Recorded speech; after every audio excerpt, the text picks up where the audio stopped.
Hi, this is Michael. So what I'd like to talk about is part of the Aleinu prayer that I find very meaningful.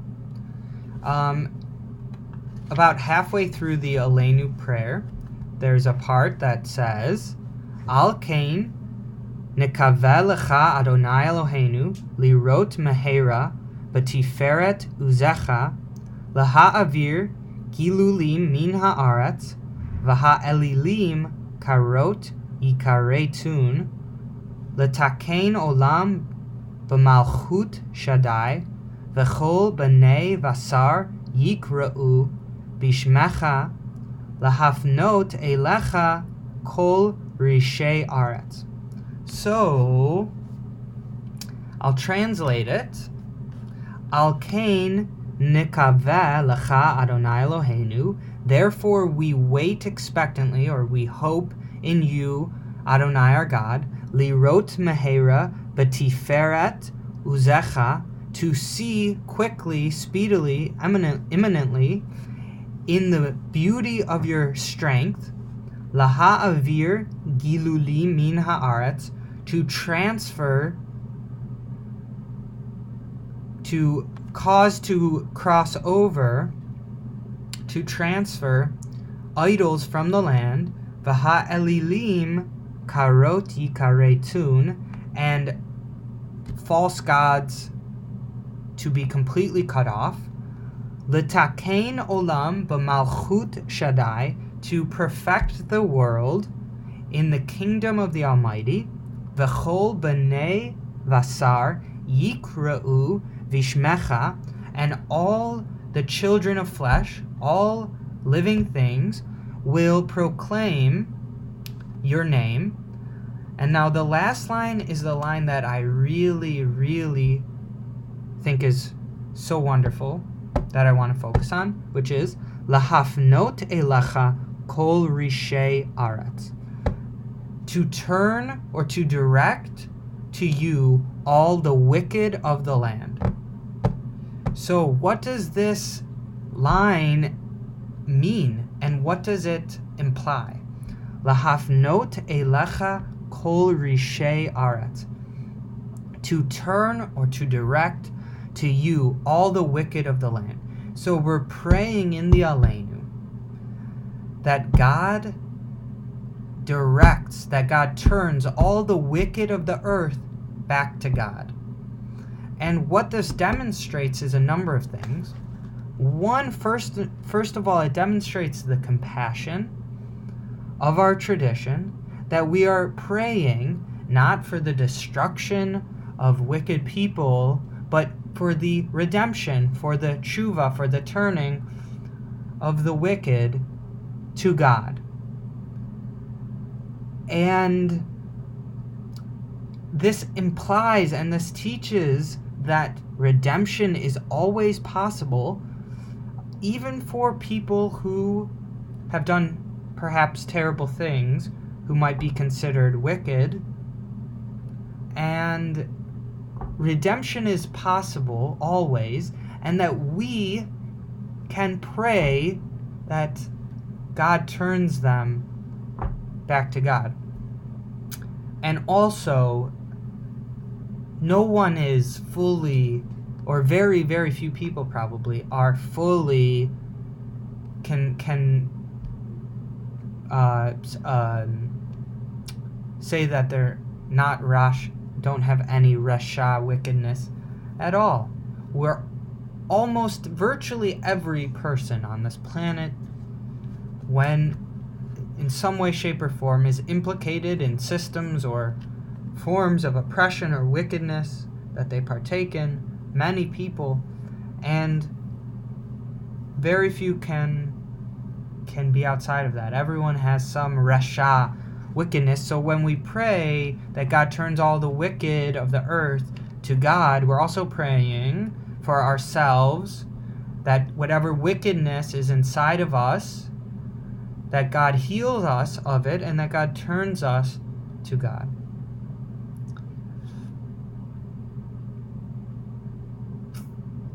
I think that what we can learn from this prayer is very important in the current political environment that we find ourselves in which there is often a lot of very harsh, very bitter rhetoric that is shot back and forth. And on the one hand, we should always stand up against injustice and against oppression and oppressive systems and oppressive forms. And we can do so in a way that we pray, that we're always praying with the knowledge and the hope and striving for that the wicked, that people whose politics may be, we might see them as wicked, and they may very well actually be wicked politics, that they turn to God.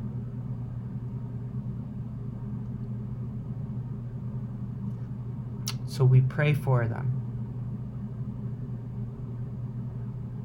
And we pray for ourselves also. There's also a teaching that I learned from a rabbi, and it was shortly after the 2016 election, and he said that the Baal Shem Tov said that when we see wickedness, when we see narcissism, when we see oppression, when we see evil, when we see people who are not living by the teachings of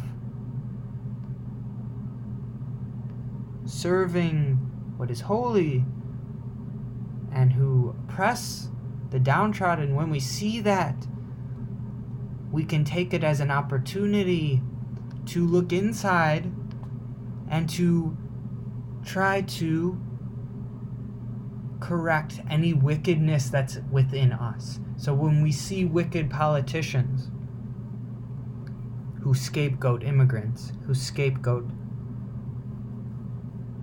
Latinx immigrants, who scapegoat Muslims, who scapegoat African Americans, who scapegoat Jews.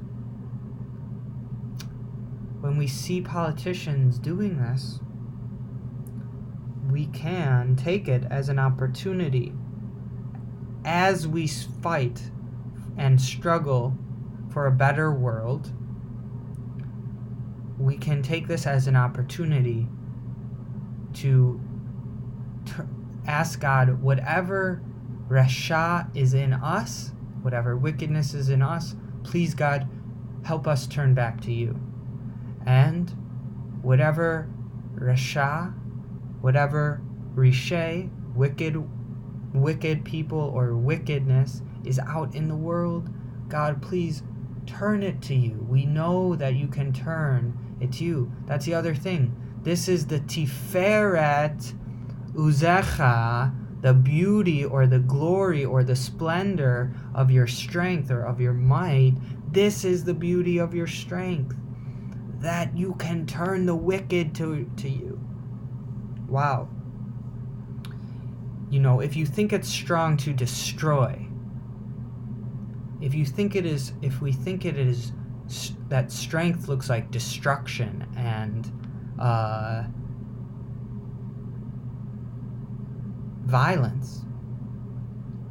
But what we learn here is that true Tiferet Uzecha, true the beauty of your strength, Lahafnot Elecha Kol Rishei Aretz, that the wicked of the earth may return to you, that God has the power and the strength, that the divine is the strength and the power that the wicked will turn to God.